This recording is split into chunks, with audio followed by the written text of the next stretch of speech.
अस्थावरं जंगमं व्याप्तं यत्किंचित् सचराचरं तत्पदं दर्शितं येन तस्मै श्रीगुरुवे नमः। तस्मै श्रीगुरुवे नमः। श्री सद्गुरुदेव की जय। आप समस्त श्रोता बंधुओं को हमारे तरफ से हार्दिक नमस्कार और परम सत्य ज्ञान के अंतर्गत लोक से परलोक तक के चैप्टर में परलोक परमलोक तक की चर्चा चल रही है। इसके अंतर्गत 17वें अध्याय में बात चल रही थी कि हम कैसे, पहले बात ये सिद्ध हुआ कि हम जीव फंसाए गए हैं, फंसे हुए हैं मन माया के चंगुल में, और वो जो फंसाया गया है, जिसने फांसा, वो दिखता नहीं है। जब दिखता नहीं है इसके मतलब हमारे नेत्रों में विकार है, और जब नेत्र में विकार होता है तो एक बहुत ही कुशल चिकित्सक के द्वारा ऑपरेशन कराना पड़ता है नेत्र का, जिससे मोतियाबिंद छट जाता है और फिर से दिखाई पड़ने लगता है। तो वो परम कुशल डॉक्टर सद्गुरुदेव जी हैं, और सद्गुरुदेव जी जब नाम देते हैं तो नाम देने से विवेक की जागृति होती है और हमें संपूर्ण ज्ञान हो जाता है। नेत्र, विवेक नेत्र खुल जाता है, दिव्य नेत्र खुल जाता है और सब कुछ दिखाई पड़ने लगता है। तब मन और माया स्पष्ट दिखाई पड़ने लगती है, उसके कार्य दिखाई पड़ने लगते हैं। तो मन और माया ने जीव को भ्रमित करके बंधन में डाल रखा है, कर्म के जाल में फंसाकर कर्मानुसार कर्म का फल देने के बहाने कैसे फंसाया, आइए समझें। प्रथम जीव को योनि देकर शरीर में फंसाया। क्या दिया? शरीर दिया, योनि दिया। शरीर में क्या है? इंद्रियां हैं। इंद्रियों को क्या कर दिया? बहिर्मुख कर दिया, संसार में लगा दिया। आंख बाहर देखने का काम करे, कान बाहर से सुनने का काम करे, नाक बाहर के जो खुशबू बदबू का अनुभव करे, जिह्वा स्वाद का अनुभव करे। तो इस तरीके से त्वचा जो है शीत उष्णोत्सव का अनुभव करे। तो इस प्रकार से इंद्रियों को बहिर्मुख कर दिया। इंद्रियां सांसारिक भौतिक सुख संसाधनों के प्रति आकर्षित होने लगी। जब बाहर देखा तो बाहर जो है भौतिक पदार्थ हैं, तो उन भौतिक पदार्थों के तरफ आकर्षण पैदा होने लगा। फिर संसार में कर्मानुसार फल भोगने के बहाने हेतु स्वर्ग नरक से बांधा। फिर जब हम उस भौतिक संसाधन पाप के माध्यम से प्राप्त करने का कोशिश किया तो हमको नरक में, और अगर भौतिक संसाधन हमने अच्छे ढंग से नियमानुकूल ढंग से अगर हमने नियम के अनुसार वर्ग की काम किया और साथ में भक्ति की थोड़ी बहुत, तो उससे स्वर्ग की प्राप्ति। तो इस प्रकार से स्वर्ग भी बंधन है और नरक भी बंधन है। अगर निर्गुण भक्ति द्वारा निकलने का प्रयास किया तो 4 मुक्ति दे दिया। तो 4 मुक्ति देकर विभिन्न लोकों में, जैसे स्वर्ग लोक, परम ब्रह्म लोक, फिर इसके ऊपर 7 महाशून्य, फिर साइज मुक्ति के अंतर्गत अपने में ही समेट लेना, अपने में मिला लेना। तो ये 4 प्रकार की भक्ति निरंजन परमात्मा दे देता है। तो इस प्रकार ये भी बंधन है, क्योंकि उसने आपको परम मोक्ष नहीं दिया। तो इतने अधिक बंधनों से बांध रखा है। तभी कबीर साहिब जी ने कहा कि बहु बंधन ते बांधिया एक बिचारा जीव, और जीव बिचारा क्या करे जो न छुड़ावे पीव। तो अपने में समेटने के बाद भी निरंजन परमात्मा नवीन सृष्टि निर्माण में फिर कर्मानुसार मृत्यु लोक में लाकर 84 लाख बंधनों में फिर से डाल देता है। यही क्रिया आदि से लेकर और आज तक चलता आ रहा। तभी कबीर साहब जी कहते हैं कि जीव के संग मन काल रहाई, अज्ञानी नर जानत नहीं। अब आइए देखते हैं कि जो ये जीव है ये कौन सा तत्व है जिसके साथ काल निरंजन परमात्मा इतना बुरा बर्ताव कर रहा है और उसे बंधन में डाले हुए है। जब गहराई से विचार करते हैं तो पता चलता है कि ये आत्मा है। और आत्मा क्या है? ईश्वर अंश जीव अविनाशी, चेतन अमल सहज सुख राशि। तो बताया गया है कि आत्मा ईश्वर का अंश है तथा इसके निम्न 5 गुण हैं जो भी बतलाएंगे। 5 फर्स्ट क्या बताया? अविनाशी। यह आत्मा नित्य है, इसका किसी भी देश काल में नाश नहीं है, अर्थात अमर है, सदैव रहने वाला है। इसकी पुष्टि गीता के इस श्लोक से और भी हो जाती है कि नैनम छिन्दन्ति शस्त्राणि नैनम दहति पावकः नाचा क्लेदयन्त्यापो न शोषयत मारुतः। अर्थात इस आत्मा को शस्त्र काट नहीं सकते। शस्त्र मतलब हो गया पृथ्वी तत्व, यानी ये तत्व कुछ बिगाड़ नहीं सकते आत्मा का। अग्नि जला नहीं सकती, यानी अग्नि तत्व भी कुछ नहीं कर सकती। बादल गीला नहीं कर सकते, यानी जल तत्व भी उसका कुछ बिगाड़ नहीं सकते। तथा ना तो हवा सुखा सकती है और हवा में भी ताकत नहीं है कि आत्मा का कुछ बिगाड़ सके।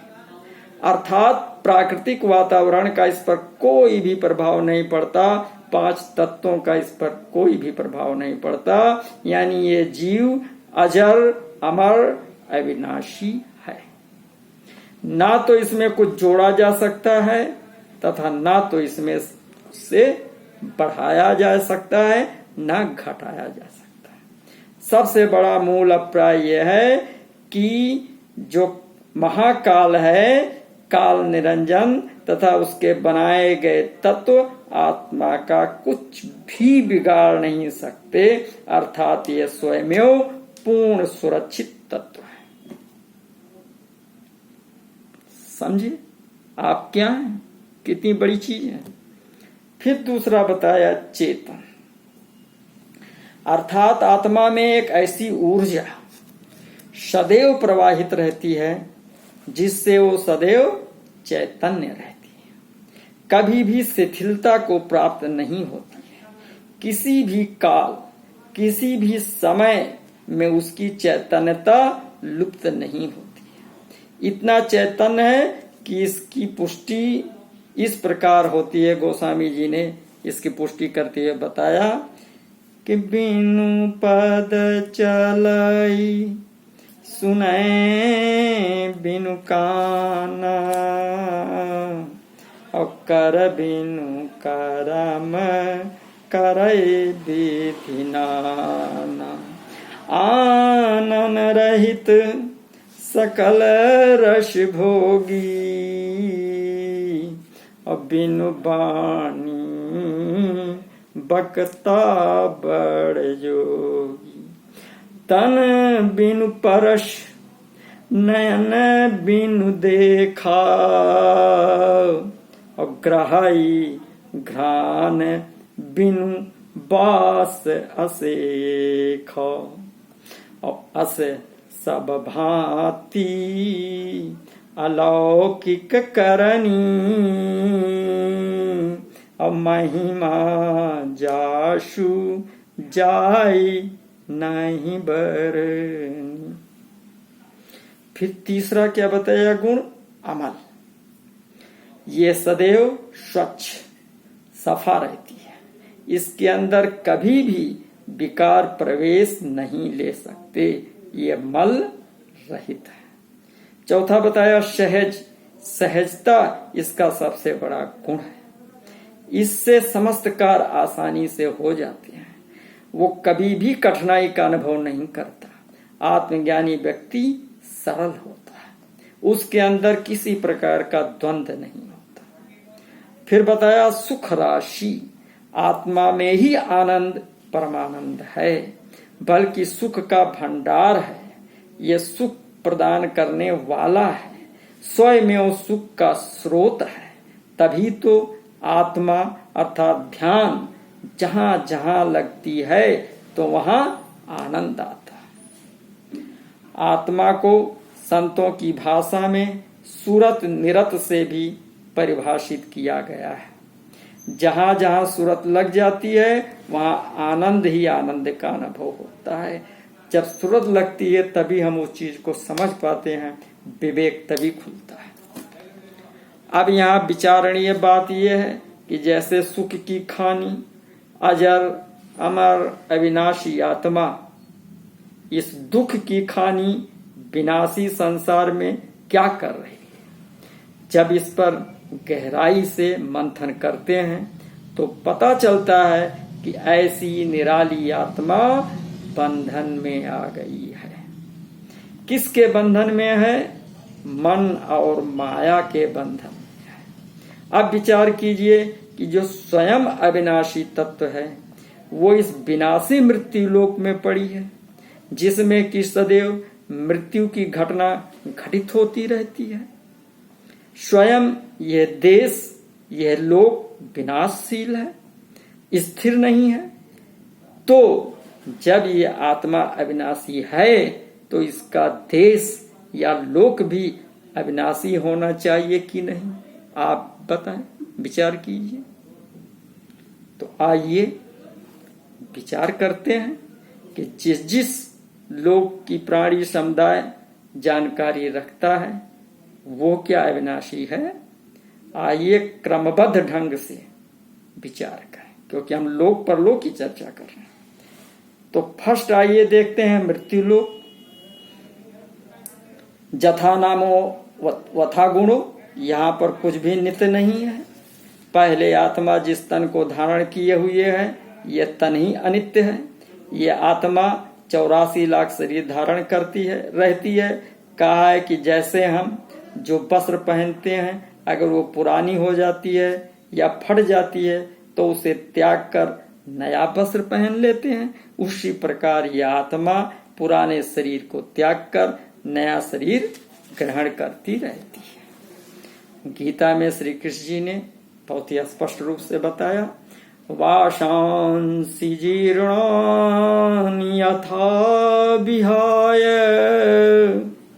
नवानि गृह्णाति नरोपराणि तथा शरीराणि विहाय जीर्णा न्यान्यानि संयाति नमानि देहि। तो यहाँ पर आत्मा बंधन में है। तो पहला बंधन तो इस शरीर का है। इसको और ज्यादा स्पष्ट करते हुए कबीर साहिब जी कहते हैं, क्या कहते हैं? हे हंसा तू अमर लोक का पड़ा काल बस आई, और 5, 25, 3 का पिंजड़ा तामे त्वही राखा भरमाई, और तुझसे बिसर गई सुध घर की और काल तो ही रहा धरी खाई। तो यहाँ पर हंसा का प्राय आत्मा से है। हंस आत्मा का शुद्ध रूप है। जब हंस से मन चिपक जाता है तो ये आत्मा हो जाती है, तथा जब इसको शरीर बंधन से जकड़ दिया जाता है तो इसे जीवात्मा कहते हैं। इसलिए विभिन्न अवतारों ने आत्मा को अपना अंश बताया है, न कि हंस को। जैसा कि आपके पास जो वस्तु है या आ गई है उसे अपना कहने लगते हैं, इसी प्रकार महाकाल काल निरंजन या मन के साथ जब हंस आ गया तो निरंजन भी विभिन्न अवतारों के माध्यम से आत्मा को अपना अंश कहने लगा। क्योंकि जितने भी अवतार हुए हैं ये सभी उस महाकाल काल निरंजन के अंशावतार हैं, पूर्ण अवतार नहीं, अंशावतार है। इसलिए इन लोगों ने भी भूत प्राणी को अपना अंश कहकर जगत को भ्रमित किया। इसका और अधिक स्पष्टीकरण आगे किया जाएगा। जबकि ये तन ही यानी कि आत्मा का कपड़ा ही निरंजन या परम ब्रह्म का अंश है। असल में कपड़ा अंश है। इसको स्पष्ट करते हुए कबीर साहिब जी कहते हैं कि मन ही स्वरूपी देव निरंजन तो ही रहा भरमाई, और हे हंसा तू अमर लोक का पड़ा काल बस आई। इससे स्पष्ट होता है कि मन ही परम ब्रह्म परमेश्वर या निरंजन है, जो कि सूक्ष्म रूप से सभी घटों में निवास करता है और आत्मा को भ्रमित किए हुए है। सभी अवतार के ही स्वरूप हैं। तो आइए देखते हैं कि 5 तत्व छित जल पावक गगन और समीर तथा 3 गुण सत रज और तम से बना ये शरीर विनाशी है।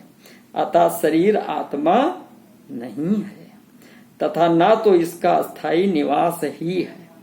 ये संसार भी विनाशी होने के कारण उसका देश नहीं है। अर्थात पहला बंधन शरीर है और शरीर में स्थित समस्त इंद्रियां भी बंधन में सहायक हैं। जिस प्रकार पिंजड़े का प्रत्येक तार पक्षी को बांधने के लिए होता है, उसी प्रकार शरीर का प्रत्येक अंग प्रत्येक कर्म आत्मा को बांधने के लिए है। तभी कबीर साहिब जी ने शरीर को पिंजड़े की संज्ञा दी है।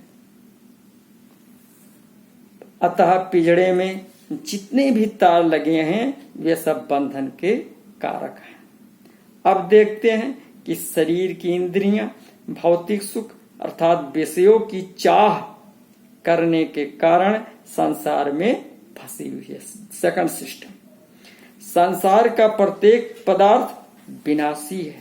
जो आज पैदा हुआ कल मर जाएगा।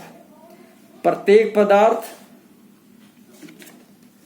ऐसे ही संसार का प्रत्येक पदार्थ बनता है, फिर कुछ समय उपरांत नष्ट हो जाता है, विनाश को प्राप्त हो जाता है। यहाँ तक कि नैमित्तिक प्रलय के अंतर्गत बाढ़, सूखा, अभी समय देखिए बाढ़ खूब चल रहा है, सूखा आ जाता है, महामारी आ जाती है, देखिए कोरोना चल रहा है, समुद्र की सुनामी आ जाती है, आंधी आप देखिए आ रहे हैं। विभीषिका से, इन सभी विभीषिकाओं से जनतंत्र आहत तो होता ही रहता है, परंतु प्रलय आने पर समस्त भूमंडल काल कवलित हो जाता है। अर्थात ये मृत्यु लोक भी विनाशी होने के कारण आत्मा का देश नहीं है, बल्कि शरीर के बाद ये भूमंडल आत्मा का बड़ा बंधन है। अब आइए आगे बढ़ते हैं। उससे ऊपर लोग देखते हैं तो पितृलोक, पृथ्वी लोक से, मृत्यु लोक से ऊपर पितृलोक है। तो पितृलोक तो देखते हैं तो वहां पर भी जीव क्षणिक समय तक रहकर सुख भोगता है। तदुपरांत पुण्य क्षीण होने पर मृत्यु लोक में आ जाता है, अर्थात पितृलोक उस आत्मा का अस्थायी घर नहीं है तथा महाप्रलय में पितृलोक भी समाप्त हो जाता है। अतः संसार से ऊपर उठकर पितृलोक भी जीव का पिंजड़ा है। फिर और ऊपर चलते हैं तो स्वर्गलोक का नंबर आता है। स्वर्गलोक बताया जाता है कि स्वर्गलोक में 3 श्रेणियां हैं, जिसका विवरण मैंने पहले भी दिया है, फिर बता देता हूं। जिसके पुण्य बहुत ज्यादा होते हैं वो हजारों लाखों वर्षों के लिए प्रथम श्रेणी के स्वर्ग में निवास करता है। जिसके पुण्य मध्यम है वो मध्यम श्रेणी के स्वर्गलोक में निवास करता है, तथा जिनके गुण कम है, पुण्य कम है, वो निम्न श्रेणी के स्वर्ग में स्थान पाता है, तथा पुण्य की समाप्ति पर वो फिर मृत्यु लोक में आ जाता है। इस प्रकार जीव के लिए वो स्थान अस्थायी नहीं है। दूसरी बात, सबके गले में माला पड़ी रहती है। वो माला जब मुरझाने लगती है तो उसको पता चलता है कि उनका अंतिम समय वहां से हो गया है। अतः सभी स्वर्गवासी जीव को हरदम भय रहता है कि कहीं माला मुरझा न जाए, तथा स्वर्गलोक की 3 श्रेणियां होने के कारण लोगों में ईर्ष्या भाव भी बहुत रहता है। निम्न श्रेणी वाला मध्यम तथा उच्च श्रेणी से ईर्ष्या रखता है, एवं उच्च श्रेणी वाला मध्यम और निम्न श्रेणी वालों को नीचा समझता है, और मध्यम वाला निम्न को नीचा तथा उच्च से ईर्ष्या रखता है। इस प्रकार लोगों में विद्वेष की भावना रहती है। स्वर्गलोक भी महाप्रलय में समाप्त हो जाते हैं। स्वर्ग का राजा इंद्र भी समाप्त हो जाता है। तो इस प्रकार ये भी अस्थायी आत्मा का घर नहीं हुआ, बल्कि एक प्रकार का ये भी आत्मा को फंसाने वाला बड़ा पिंजड़ा हो गया। अब आगे चलते हैं तो उसके ऊपर ब्रह्मालोक आ जाता है। तो ब्रह्मालोक इस लोक में भी जीव लाखों वर्षों तक रहता है, तथा पुण्य क्षीण होने पर फिर मृत्यु लोक में वापस आ जाता है। महाप्रलय में ब्रह्मलोक तथा ब्रह्मा जी भी नष्ट हो जाते हैं। इस प्रकार ये भी आत्मा का स्थायी घर नहीं हुआ, तथा एक प्रकार का स्वर्ग से भी बड़ा पिंजड़ा हो गया। फिर इसके ऊपर चलते हैं तो विष्णु लोक आता है। तो अब विष्णु लोक का वर्णन, उसके आगे शिव लोक का वर्णन, उसके आगे परम ब्रह्म लोक का वर्णन, इन सब का वर्णन हम फिर आप सबको अगले वीडियो में दिखाएंगे, प्रस्तुत करेंगे, जिससे हमें समझ में आएगा कि कौन सा विनाशी है, कौन सा विनाशी है, यह आत्मा का घर है कि नहीं। तब तक आप लोगों से निवेदन है कि कृपया आप लोग इस वीडियो को लाइक करें और पूरा का पूरा देखें, शेयर करें, कमेंट करें। इसके लिए आपको बहुत बहुत धन्यवाद।